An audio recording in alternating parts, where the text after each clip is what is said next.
अभी इस सदन में हमारे साथी गोखले जी द्वारा जो भारत के उस राज्य को रिप्रेजेंट करते हैं जो फाइन आर्ट्स और गरिमा में अपना एक उच्च स्थान रखता है, जिसे बंगाली भद्र लोक कहा जाता है, परंतु आज उस इनिशिएशन के साथ मुझे लगता है उस भद्रता के साथ जो क्रूर मजाक हुआ है उसके ऊपर बात करते हुए मैं पीड़ा के साथ अपना निवेदन प्रारंभ करता हूं। आज हम गृह मंत्रालय के विषय में चर्चा के लिए एकत्र हुए हैं और हमारी सरकार 26 मई 2014 को आने के बाद गृह मंत्रालय की टोन एंड टेनर में क्या परिवर्तन आया, इसे मैं सिर्फ दो वानगी में बताना चाहता हूं।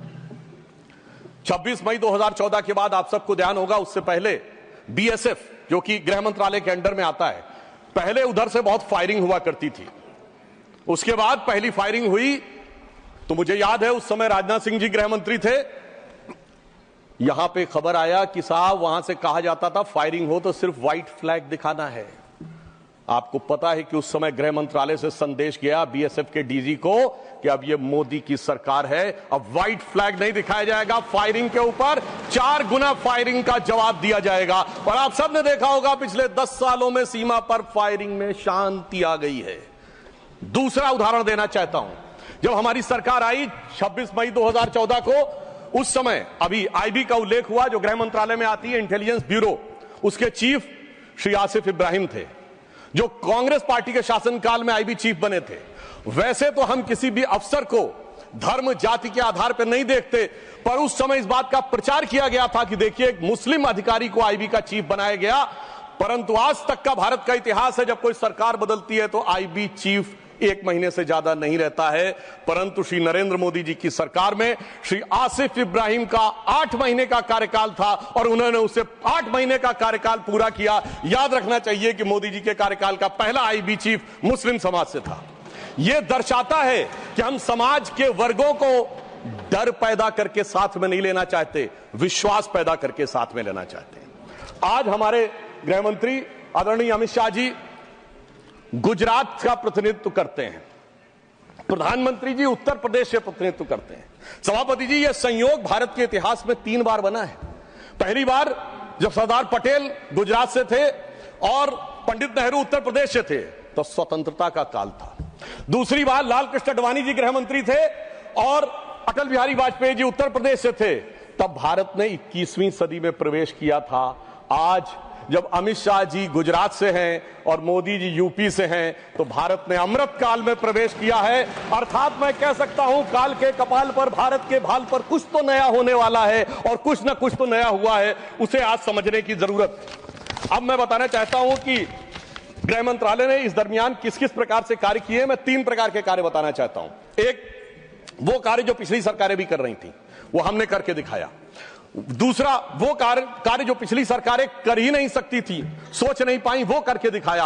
और तीसरे वो कार्य हैं जिसपे पिछली सरकारों ने एड़ी चोटी का जोर लगा दिया कि नहीं हो सकते, वो भी करके दिखाया। पहली श्रेणी में वो कार्य हैं, यानी मैं मानता हूं दूसरी सरकारों ने भी प्रयास किया होगा कि आतंकवाद की घटनाएं कम हो और अपराध की घटनाएं कम हो। तो मैं बताना चाहता हूं आतंकवाद की जो कुल घटनाएं जून 2004 से 14 के बीच में 7214 थी, जो 14 से 2024 के बीच में 2240 है, 69% की कमी आई है। कुल मृत्यु जो नागरिकों की और सिक्योरिटी फोर्सेस की होती थी उसमें 68% की कमी आई है। नागरिकों की जो मृत्यु होती थी उसमें 81% की कमी आई है। सिक्योरिटी कोर्सेस में जो फोर्सेस की जो मृत्यु होती थी उसमें 46% की कमी आई है। और मैं एक महत्वपूर्ण बात बताना चाहता हूं, स्टोन पेल्टिंग के इंसिडेंसेस 2010 में 2654 थे, अब 0 हैं।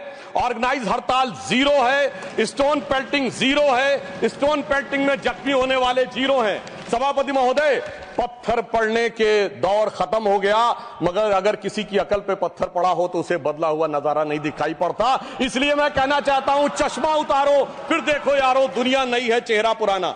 महिला सुरक्षा के लिए एक अलग प्रभार बनाया गया। 2018 में इंटीग्रेटेड हेल्पलाइन बनाई गई और 181 हेल्पलाइन को राज्यों और केंद्र शासित प्रदेशों के साथ जोड़ा गया।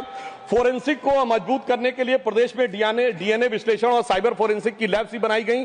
मॉडर्नाइजेशन करने के लिए 80 करोड़ की एक अलग मंजूरी दी गई। फोरेंसिक इकोसिस्टम को बेहतर बनाने के लिए 7 नई फोरेंसिक प्रयोगशालाएं बनाने की बात हुई, और जिसमें यूपी, बिहार, उड़ीसा, राजस्थान, छत्तीसगढ़, तमिलनाडु और केरल में, और इसके अतिरिक्त पुणे, गुवाहाटी, भोपाल और कोलकाता की लैब्स को और इंप्रूव करने का कार्य किया गया।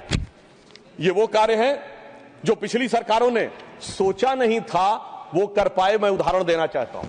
एक है सीएए का उदाहरण अभी हमारे साथी ने दिया।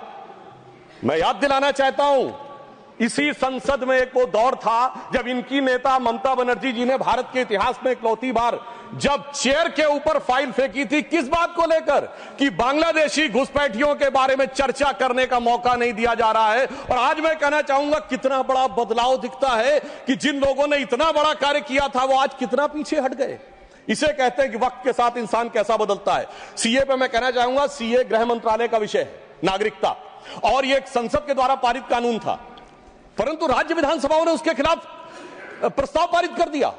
यह सरासर कानून का उल्लंघन था, सरासर संविधान का उल्लंघन था, और मैं कह सकता हूं इसके द्वारा संविधान खतरे में था।